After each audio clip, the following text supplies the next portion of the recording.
سکیں، اور بوکھلاہٹ کی یہ حالت ہے کہ جو اقدام ان کو آخر میں کرنے چاہیے وہ انہوں نے غلطی سے بوکھلاہٹ میں پہلے کر دیے ہیں۔ ان کا یہ واویلا جس میں کہ عوام کے لیے کچھ بھی نہیں ہے، چاہے وہ پیڈ ایڈورٹیزمنٹس کے تھرو ہو یا اپنی تقریروں کے تھرو ہو، جس میں کہ جھوٹ در جھوٹ بولا جا رہا ہے، جس کے کہ یہ ظاہر ہے کہ ماہر ہیں، ان کی زندگی گزری ہی جھوٹ پہ ہے، ان کا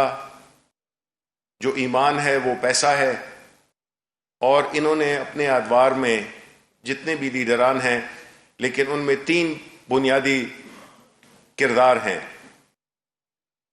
جن کو کہ میں یہ کہوں گا کہ وہ کرپشن کے سلطان ہیں: نواز شریف، آصف علی زرداری اور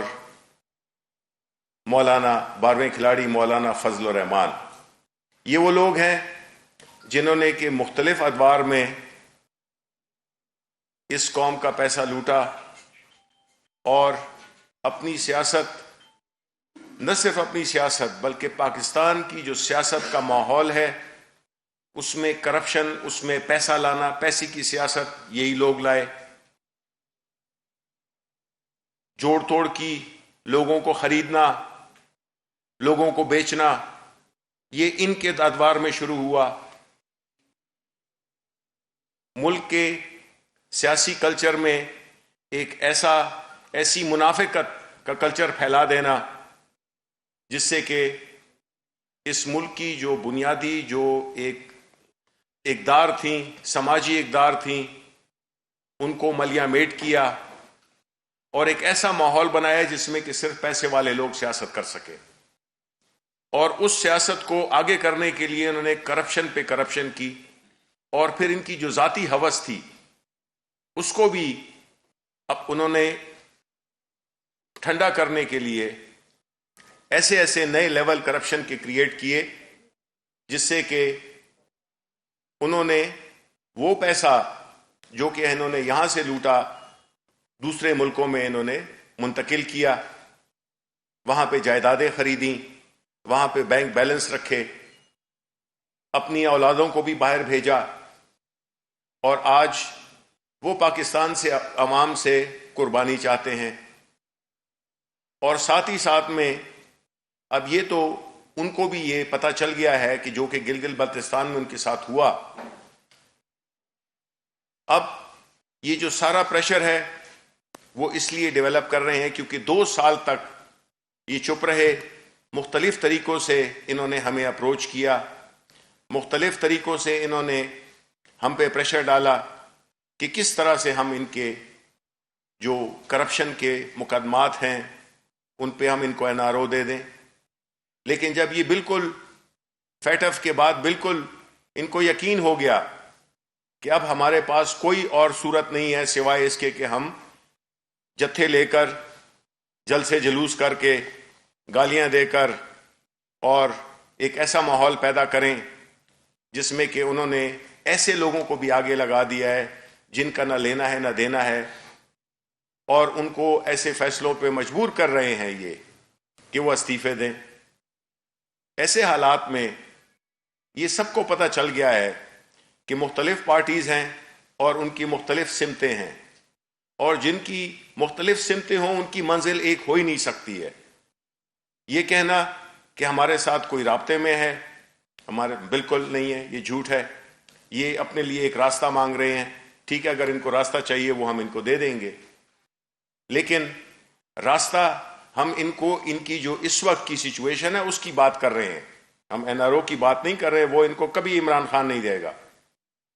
ایسی صورتحال میں ان کا جو ذہنی جو ایک کیفیت ہے اس سے یہی ظاہر ہوتا ہے کہ اب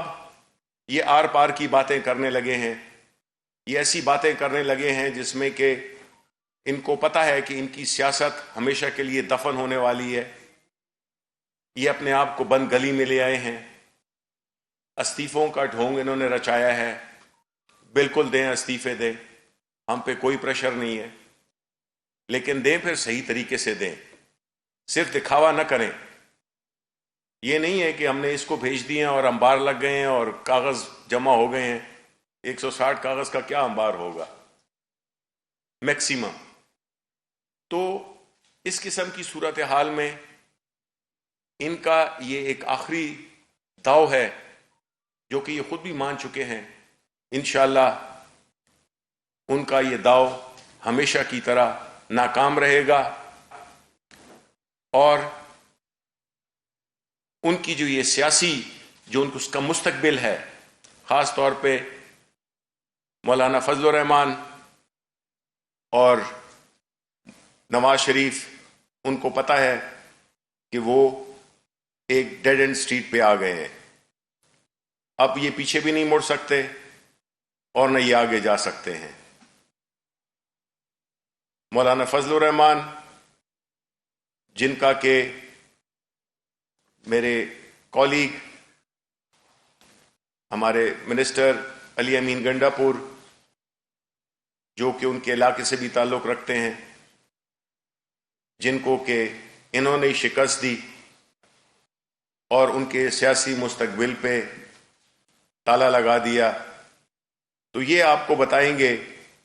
کہ ان کا مذہبی رہنما کے لبادے میں ان کا کیا کردار اور ان کی کیا وہ ایکٹیویٹیز رہی ہیں جبکہ وہ اقتدار میں کسی نہ کسی طرح ہوتے تھے. جی علی امین صاحب. بسم اللہ الرحمن الرحیم. سب سے پہلے تو مولانا فضل الرحمان جو ہے یہ ایک اپنے حلقے سے ایک مسترد ہوا ریجیکٹڈ پولیٹیشین ہے. اس کو اپنی عوام نے مسترد کیا ہے اور یہ اسمبلی کا ممبر بھی نہیں ہے. اور جو پی ڈی ایم ہے، میرے خیال میں پوری قوم جان چکی ہے کہ پی ڈی ایم کا جو وجود ہے، ان کا مقصد صرف ایک ہے کہ چوری کا پیسہ بچاؤ، اور یہ تمام جو مہم چل رہی ہے صرف چوری کے پیسے کو بچانے کے لیے چل رہی ہے. اب تاریخ گواہ ہے اس بات کی کہ انہی لوگوں نے اپنے بارے میں، ایک دوسرے کے بارے میں کرپشن کے حوالے سے کیا کیا بیانات دیے اور کس کس طرح کے الزامات لگائے. اور آج یہ اکٹھے ہیں، اور عمران خان نے بہت پہلے کہا تھا، آن ریکارڈ ہے، کہ جب بھی میں ان کی کرپشن پہ ان کو ہاتھ ڈالوں گا یہ سب اکٹھے ہو جائیں گے. تو وہ بات سچ ثابت ہوئی ہے اور آپ سب کے سامنے ہے. اب یہ کہتے ہیں کہ آر یا پار، بالکل ٹھیک کہتے ہیں. ان کے لیے آر یا پار ہی ہے، کیونکہ انہوں نے جو کرپشن کی ہے اس کے ناقابل تردید ثبوت اس وقت ان کے خلاف اکٹھے ہو چکے ہیں اور ان کے خلاف اس وقت موجود ہیں، اور یہ اس سے بچ نہیں سکتے، یہ ایکسپوز ہو چکے ہیں. اور یہ جو شور شرابہ کر رہے ہیں، یہ جو ایک ڈرامہ کر رہے ہیں، اپنی چوری بچانے کے لیے عوام کی جان کو خطرے میں ڈال رہے ہیں، یہ صرف اور صرف اوچھے ہتھکنڈے اس لیے استعمال ہو رہے ہیں کہ ہمارا چوری کا پیسہ بچ جائے. اب چاہے زرداری ہے، چاہے نواز شریف ہے اور چاہے مولانا ہے. ابھی میں فضل الرحمان کے تھوڑا سا آپ کو ڈیٹیل دیتا ہوں مزید اس کی بھی کہ اس کے اپنے کیا حالات ہیں. اب تک یہ بہت نعرے بازی کر رہا ہے اور بہت چیلنج کر رہا ہے کہ جی میرے پہ کوئی ہاتھ نہیں ڈال سکتا، میں ٹچ می ناٹ ہوں. تو یہ بھی ثبوتوں کے ساتھ میں آپ کو دستاویزات دے رہا ہوں کہ کس طرح اربوں روپے پہ اس نے بھی ہاتھ صاف کیا ہے، اور اسی لیے یہ ان کا اس وقت سربراہ بنا ہوا ہے. نواز شریف ایک سزا یافتہ مجرم ہے اور اس وقت ایک اشتہاری اور مفرور ہے، اور ڈھٹائی کی اور بے شرمی کی انتہا دیکھیں آپ کہ اس وقت وہ وہی کرپشن کا پیسے سے جو محلات اس نے خریدے ہیں انہی میں رہائش پذیر ہے، اور وہاں پہ بیٹھ کر ہمارے اداروں کے خلاف عجیب و غریب قسم کے بیانات دے رہا ہے. اور اس کی جو یہ بیٹی ہے جو کہ حقیقی مالکن ہے، مریم صفدر، اس کی اس جائیداد کی، ان محلات کی، وہ خود ضمانت پہ باہر پھر رہی ہے، اور وہ اپنے باپ کی چوری بچانے کے لیے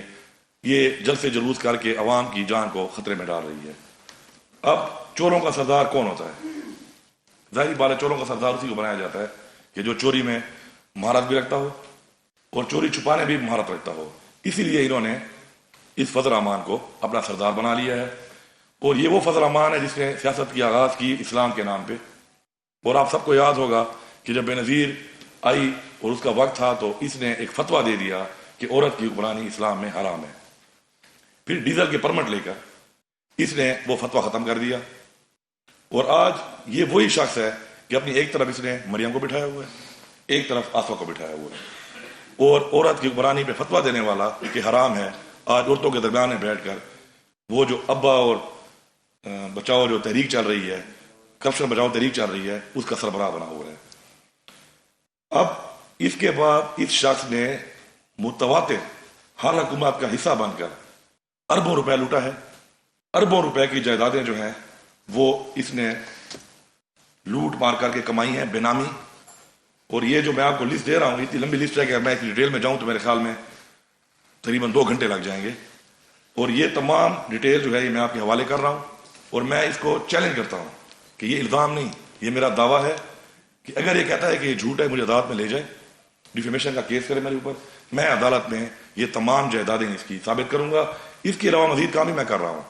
انشاءاللہ اس کی اور جائیدادیں بھی میں نکال رہا ہوں، اور آپ کے سامنے آئے گا کہ کتنے اربوں روپے اس نے اس اقتدار میں ہر پارٹی کے ساتھ رہ کے کمائے، اور اس سے